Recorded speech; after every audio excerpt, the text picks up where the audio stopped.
Mais on va parler d'abord de ce qui s'est passé aux États-Unis. Un enfant est décédé hier de la rougeole. C'est la première fois en 10 ans. C'est une maladie qui était pourtant complètement éradiquée en 2000 en raison de la vaccination. La recrudescence des cas survient alors que le nouveau secrétaire américain à la Santé, Robert Kennedy Jr., connu pour ses positions anti-vaccins, vient d'arriver en poste. À question de politique, on se demande donc, la politique peut-elle faire reculer la science? J'en discute avec le docteur Julien Cavana, professeur adjoint de neurologie spécialisé dans les maladies neurologiques auto-immunes et infectieuses. Docteur Cavana, bonjour. Bonjour. Comment se fait-il que la rougeole revient aux États-Unis? Parce que certains parents ne font plus vacciner leurs enfants. Il y a eu une campagne depuis plusieurs décennies de dénigrement de la vaccination, et en particulier de ce vaccin rougeole, rubéole, oreillon. Et on a tout un tas de communautés qui ne font plus vacciner leurs enfants. Et ce virus est extrêmement contagieux, mais quelque chose de très intéressant, lorsqu'on réussit à vacciner 95% de la population, il n'y a plus de circulation virale. Et là, c'est l'exemple frappant, on descend en dessous de 90% et le virus continue de circuler, enfin reprend sa circulation. Et malheureusement, ce qui se passe, c'est qu'on a beaucoup d'enfants infectés donc dans ce cluster, dans cette éclosion virale au Texas, et que ce virus, on estime que c'est 1 sur 500 à 1 sur 1000 enfants qui en décèdent. Donc quand vous avez plusieurs centaines d'enfants contaminés comme ça, comme on le voit en ce moment au Texas, il est malheureusement pas surprenant de voir qu'il y ait des décès. Comment expliquer le mouvement anti-vaccin? Comment vous le comprenez, ce mouvement? Pourquoi des parents refusent dorénavant de faire vacciner leurs enfants? Alors parfois pour des raisons religieuses que moi j'ai du mal à m'expliquer, mais essentiellement pour des raisons de désinformation, avec l'idée que ces vaccins seraient plus nocifs que la maladie elle-même. Il y a eu un certain nombre d'études très très mal construites qui ont d'ailleurs été retirées il y a quelques années, faisant le lien entre cette vaccination rubéole, oreillon, rougeole avec des cas d'autisme, ce qui n'est absolument pas le cas. Il y a eu de nombreuses autres études qui ont démontré que ça n'était pas le cas.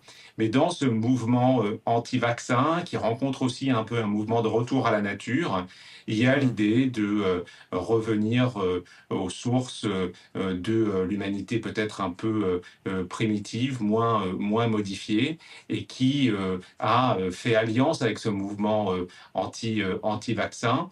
Peut-être parce que aussi on est dans des pays très privilégiés où ne voyant plus cette circulation virale, ne voyant plus le danger que ces virus et ces maladies infantiles représentent, eh bien, on s'est reposé. Peut-être qu'il y a un certain nombre de gens aussi qui se disent oh, ben, de toute façon, il n'y a pas de circulation virale, donc pourquoi survacciner? L'exemple du Texas montre bien que ça ne fonctionne pas, cette stratégie. Alors, l'exemple du Texas est-il préoccupant à vos yeux pour la propagation des maladies infectieuses, notamment la rougeole? Oui, évidemment. Alors, la question est de savoir que vont faire les parents à l'échelle individuelle. Le problème, c'est que ces groupes anti-vaccins ont beaucoup d'influence à l'échelon local et ont réussi dans un certain nombre d'endroits où la vaccination pour être inscrit à l'école, notamment, était obligatoire, y compris de façon surprenante dans les États du Sud, et poussent ces mouvements anti-vaccins, poussent pour que ces obligations vaccinales disparaissent.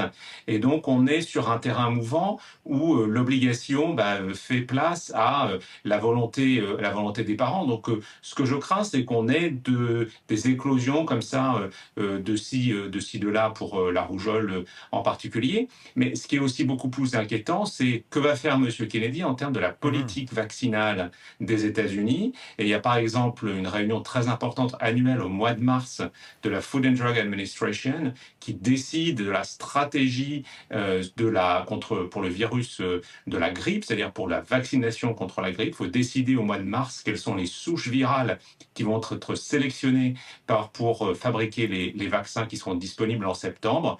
Tenez-vous bien, cette réunion hier a été tout bonnement annulée. Oh. Donc, il n'y aura pas de vaccination?